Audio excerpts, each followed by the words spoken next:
Articuno, Zapdos, and Moltres, the three extremely annoying Pokemon of Pokemon XY to catch.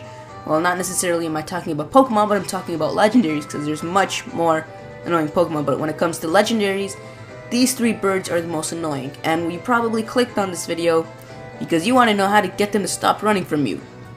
So let's go ahead and catch Zapdos, Articuno, and Moltres. So before I begin, you probably only ran into one of them so far, and you will probably only run into one of them because the one you run into actually depends on which starter you chose. So if you chose Chespin, you get Articuno. If you chose Fennekin, you get Zapdos. And if you chose the Almighty Froakie, then you get Moltres. Alright, enough of that. To catch one of these birds, you're gonna have to run into them. Just like any roaming legendary, their location changes each time you enter a new route or city or just a new place. And in previous games, you'd notice that each time you went to a different route, they would travel across the entire map. Well, unlike that, they actually go on a path, which is not really set, but they actually go on a path in this game. So as you just saw in this battle, I encountered Moltres and he didn't give me a second to even use a move or a Pokeball. If you go to the Pokedex and search for Moltres' location, then you can actually track it down, but it's not gonna just sit there, it's gonna run away again. The trick to catching him is you're just gonna have to keep chasing him down, and after a while, he's gonna calm himself and go to a certain location and stay there. And at that point, if you were to go to that location, it's actually going to come and attack you. So the most easy and efficient way of actually catching Moltres and finding him a dozen times is to go to Santaloon City, and at the top left corner you can transition between Route 4 and Santaloon City, changing your route twice. Bring a Pokemon between levels 30 and 70 just to be safe, and place down a repel and continuously walk in the grass, and if you don't find him, switch routes and come back and walk in the grass again. You'll be able to run into your legendary bird a bunch of times, and each time he flees, or each 1 or 2 times he flees, it's a really good idea to check your Pokedex to see where he is. If his location is shown at the top left part of the map in the Sea Spirit's Den, then that means you have accomplished encountering him 10 times, and it's now time to catch him. Prepare, he's not going to run away, but make sure you prepare the same way you did for Mewtwo or Zygarde or any other legendary, even Xerneas or Yveltal if you want to. Alright, so let's go ahead and fly into Coumarine City, and if you're on the coastal side, then you're safe, but if you're on the cliff side, then you're gonna have to take this train thing, I forget what it's called the monorail. You're gonna have to take this monorail and you're gonna have to go back to the coastal side. I kinda mixed them up. The coastal side, as the name suggests, is the one close to the water body. So when you head east, or actually west of this town, then you'll be able to go to Route 12 and surf upward. From Forage Road, it's a good idea to bring a bunch of repels, not too many, maybe 2 or 3, because you're going to encounter a lot of Pokemon on the way. Once you get there, you're going to have to go a bit more up and you're going to enter the Azure Bay. The Azure Bay is right where the Sea Spirit's Den is located. When you get a bit further, your camera angle is going to change for just like a few seconds as you're moving. If you stay in that location, you can view the camera angle for much longer and you can sort of map it out. And the rocks make it look like you can't get there because it's surrounded by rocks, but actually if you just go around the rocks, you can go to the Sea Spirit's Den. And I recommend you saving right outside the cave.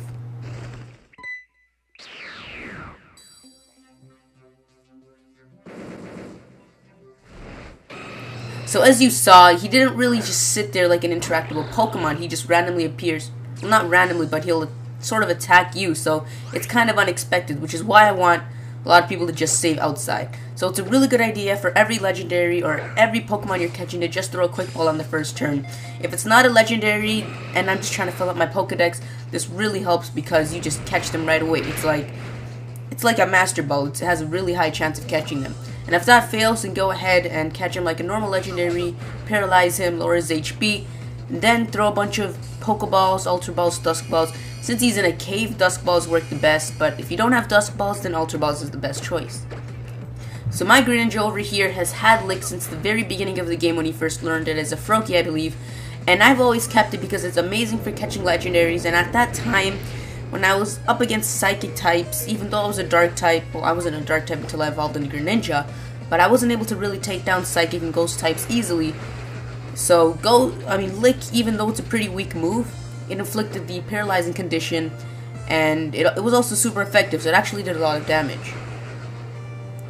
So he's perfectly down to red, and the awesome thing is this guy doesn't have any moves like Roost or anything, so he's not going to be as annoying as Mewtwo, which was just rage-inducing. So even though he has a bunch of fire moves, Butcher Knife is probably my best bet. He probably also has Sunny Day up. I don't remember if he used it, but I think I have 2 more Pokeballs, or actually 10 more Pokeballs left, so we're going to use those 10 Pokeballs.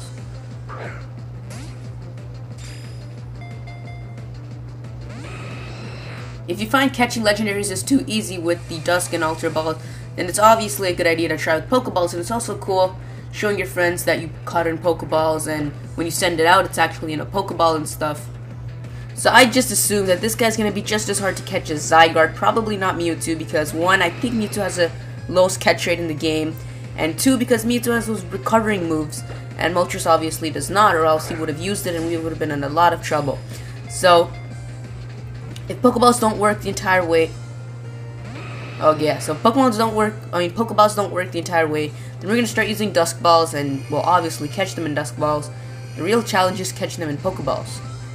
But after a while, throwing Pokeballs gets so annoying, they just keep breaking out. It's like hunting for a shiny, and after every single encounter when Pokemon's appearing, it's not a shiny. I'm actually hunting for a shiny Larvitar myself, and every single time that egg hatches, because I'm hunting through breeding, but every single time that egg hatches, I have that slight bit of hope that it's going to be a shiny, but no, it's not a shiny. And in case you're wondering, I am using the Masuda method because that'd be stupid if you're not using the Masuda method. And Shofu actually released 2 videos on IV breeding and EV training, so I've been trying to get the best IVs for my Tyranitar. I mean, of course you can get all 6 IVs on your Pokemon, but ain't nobody got time for that. I'm struggling to get 3. I have got attack and speed down. I'm trying to get one of these Larvitars with HP because I have 5 boxes full of Larvitars, and I'm looking for one that has the perfect speed, and then I'm going to breed them with the Destiny Knot and everything. But for the shiny part, or also you can use the Adamant, you could use the Everstone to keep his nature's Adamant while breeding, but I've hatched over 190 Larvitars and there's still no shiny because I do have something planned for the shiny Larvitar, which you'll see soon once I get it. So it's just like that catching a Pokemon. It's so boring. Obviously not as boring as shiny hunting, but honestly, at a point you're just literally throwing Pokeballs. When I was catching this guy earlier on my Pokemon Y version, I was literally just tapping A and watching a video on YouTube. It was literally that boring. Come on. On that note, I actually wish they introduced a few new Pokeballs in X and Y. I mean, they could have made Kurt make a return or something, because Kurt was actually cool sending in different apricorns and stuff, but maybe they don't want to reintroduce apricorns, and I don't think you can make a Pokeball out of berries. Oh, I thought that would catch. But you don't even have to bring back Kurt. You should have just like had different Pokeballs available in the store. The guy who sells the Quick Ball and the Repeat Ball, that person could have actually had a few more Pokeballs. Are you finally gonna go in? Thank you!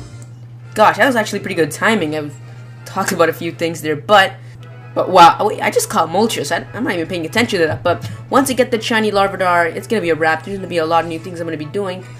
So Moltres, it is said to be the legendary bird Pokemon of fire. Every flap of its wings created dazzling fire of flames. So in that Pokedex thing, he kinda did look like a turkey, some kind of chicken, so I'm gonna name him Twerky. Take it however you want. But anyways, if you enjoyed that video, be sure to leave a like if this actually helped, because I'm hoping this will help a few people. Then be sure to share it with your friends or subscribe or something. And also be sure to follow me on Twitter, links in the description, and I will see you guys next time.